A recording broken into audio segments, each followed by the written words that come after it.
to my channel, or welcome if this is the first time you are joining me. In this video I am going to be doing my Council of 7 Tarot decks, which was a tag that was originally started by Natalia at Ouroboros last year. I will put a link to her original video in the description box below so that you can check that out if you haven't already seen it.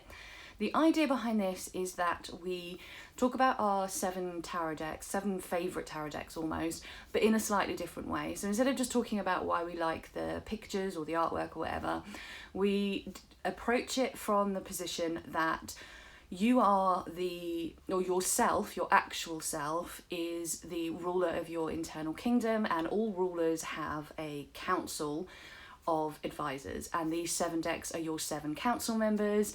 And you'd have to talk about how they're your advisors and what their personalities are and things. It was a really interesting experiment in thinking about my tarot decks in a completely different way, and it brought up some things that I actually wasn't expecting.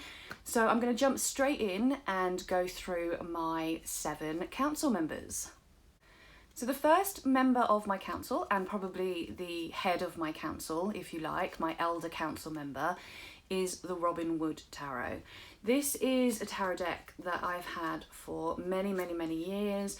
When I first got interested in tarot, and I wasn't really taking it as seriously as I am now, this was the first deck that I came across after trying so many other decks that I really connected with the imagery. I really started to feel that connection to a deck, and this is like my old faithful. So this is the one that's known me through my journey, watched me grow as the ruler of my kingdom, and always is the one that I can rely on to go back to and get the best advice.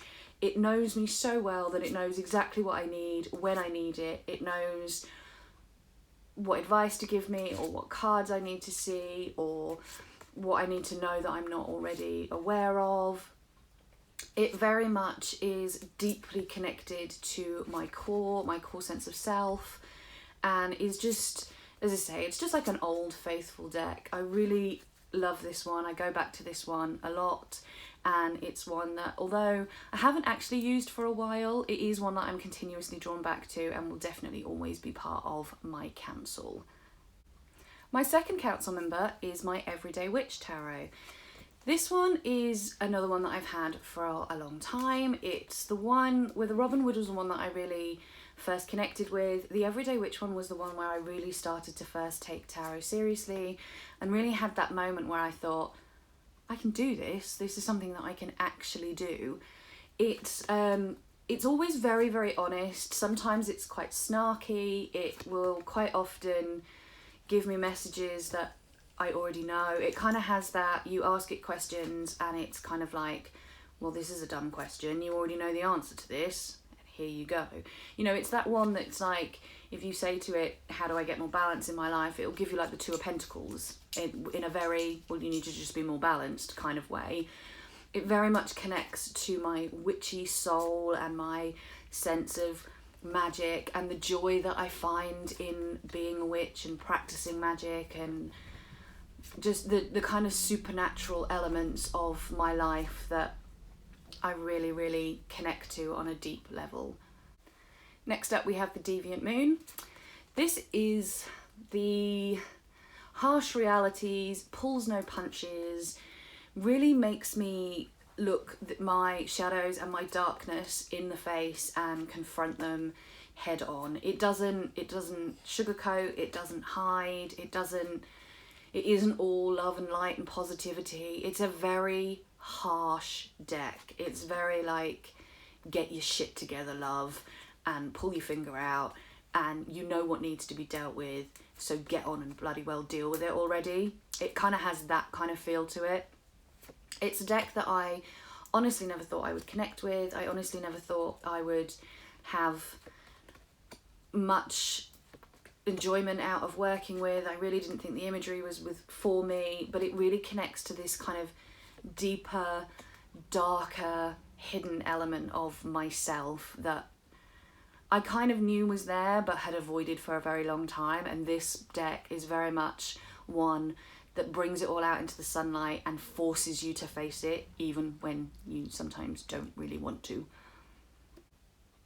My next council member is almost the complete opposite of the Deviant Moon, and that is the Happy Tarot. This was one that was a bit of a surprise that I found it on my list, but this is one of those decks that I reach for when I kind of need a hug, when I need good advice, I need a proper answer, but I need it delivered in a way that's soft and gentle and kind.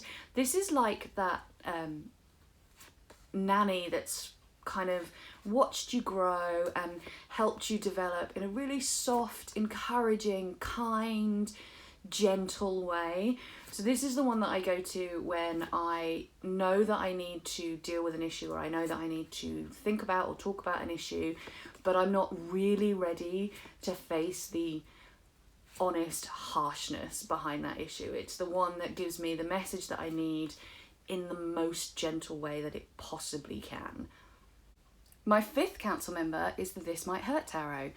This one is, for me, is a really analytical, really grounded, really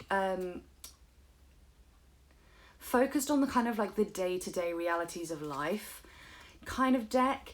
It doesn't deal with the big issues. It doesn't deal so well with for me, it doesn't deal so well with the, you know, higher, bigger picture type readings. It's very much that kind of day-to-day, how do I deal with this thing that I need to deal with today kind of reading. It's very much grounded in my everyday life, and the type of readings that it gives me is very much grounded in my day-to-day realities.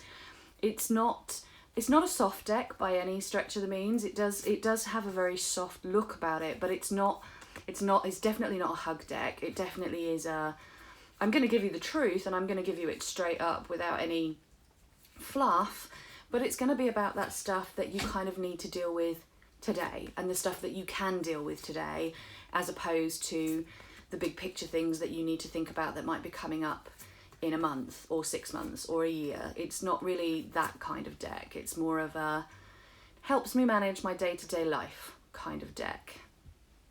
My sixth council member was another surprise for me, actually, that I found it on this list, and that is the Joie de Vivre Tarot. Now this one likes to make me work for my answers.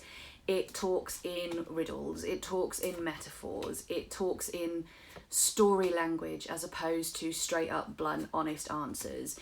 It's gonna give me what I need, but it's gonna make me work for it. It's gonna make me feel like I've earned the information that I get from this deck. It's one that, and I don't know if it's because the artwork is so almost surreal in its own little way, but it's one that doesn't talk in a very linear, straight up fashion. It's one that definitely takes me where I need to go, but takes me on this huge journey of kind of round the houses and stuff to actually get there. If I know that I really need to push myself, this is quite often the deck that I will go to, because it will make me really dig deep to find the answers that I'm looking for.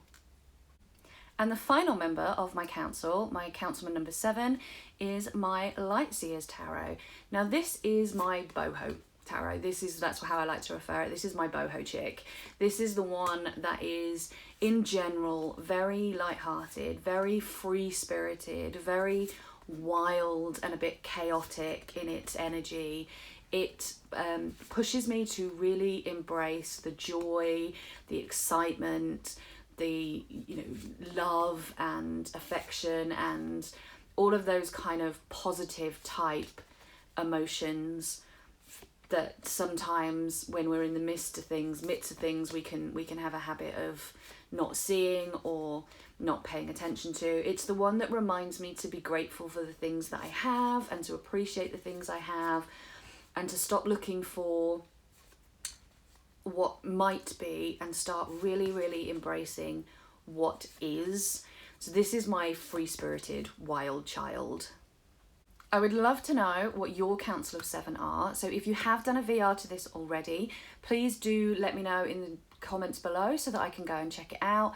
And if you don't make videos and VRs and things aren't really your thing, then feel free to leave me details of your Council of 7 in the comments below.